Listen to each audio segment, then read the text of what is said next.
Welcome to my channel. I'm here to make you think. I'm here to enlighten and show you things that I peep.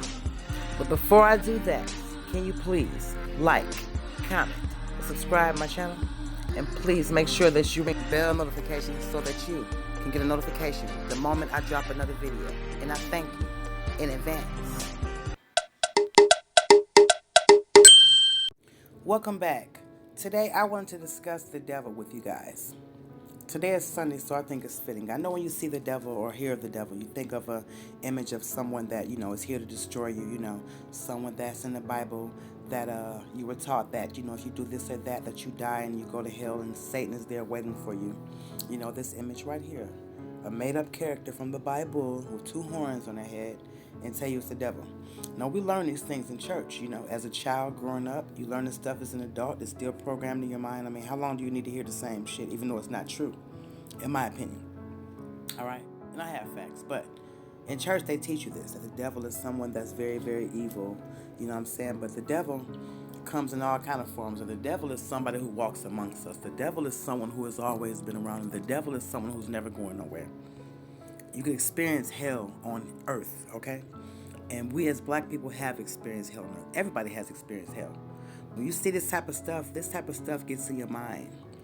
This stuff that you see right there, we want white tenants in our communities. You know what I'm saying? What type of shit is that? That's devil type of act, So devilish that there was a human zoo, okay? There was a human zoo. A human zoo to be looked at and laughed at as spectacles as if they were animals, okay? Very, very sick stuff. Very, very sick. I mean, that has to be the most degrading thing one can experience. I mean, animals don't know what, they're not programmed with stuff that humans are programmed with. So they don't know that they're, in a cage and, being treated as a slave. But a human being know that they're not an animal. And it's not a good feeling, for them. But this man right here, name is Mr. Hornaday. He was the director of the Human Zoo, and he was in favor of it. You know what I'm saying? He thought it was cool to, let people come and spectate and look at, black men and black people, kids and women and stuff inside these cages. This is some very sick shit. You know what I'm saying? Very, very, very sick. And I cannot believe it ever even went on in our time, but it did. And, it's like, it's really sickening. It's really sickening. It makes me sad. I want to even cry talking about it. There was a man named Samuel Phillips Werner, okay? He went to the Congo, okay? And he went down there to hunt for these pygmies, these 4-foot tall people, also known as the Twa people, who were wiped out by colonizer, okay? Evil devils, okay? Not somebody with two horns. A man, human, evil people, okay? White people who did this.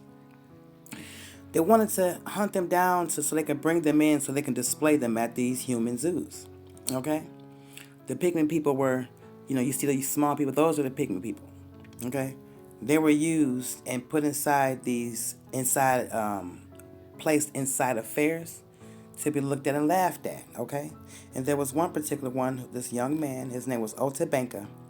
He was bought in slavery, and he was sold to a man, and, because of, he was black and he was young, they used him, and they called him a cannibal, okay? They said that he was the first genuine African cannibal, okay, who ate people. And they used this terminology as a cannibal because of the way his teeth were, okay? He had sharp teeth. So they would allow him to, go there to the zoo and, be looked at as a spectacle because of his teeth. Now, they had him in a cage with another monkey, okay? They let them cohabitate together as if he was an animal, okay? They wanted him in the zoo with the monkey and have them live together, you know what I'm saying? Which will later try to call it something else, and I'll let you know later, but this is crazy. They had him living with a monkey, okay, in the zoo, so people could come and look and laugh and watch and see, look at this, because they want to go with this Darwin theory that, black people come from monkeys, you know what I'm saying, which is such bullshit.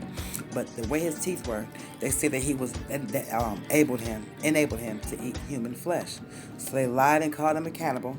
And this is all in the name of science. They're trying to act like this is science. This is not just for show. They want it to be for show.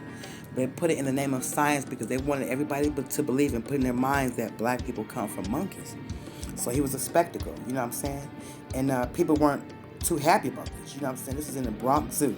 They put him in there with a monkey. This is the largest zoo on earth, okay? And, they would advertise him as, 23 years old. His height is 4'11", 103 pounds. Brought from the Congo, the Kasai River, which is the Congo Free State. And this is how they would advertise him, you know what I'm saying?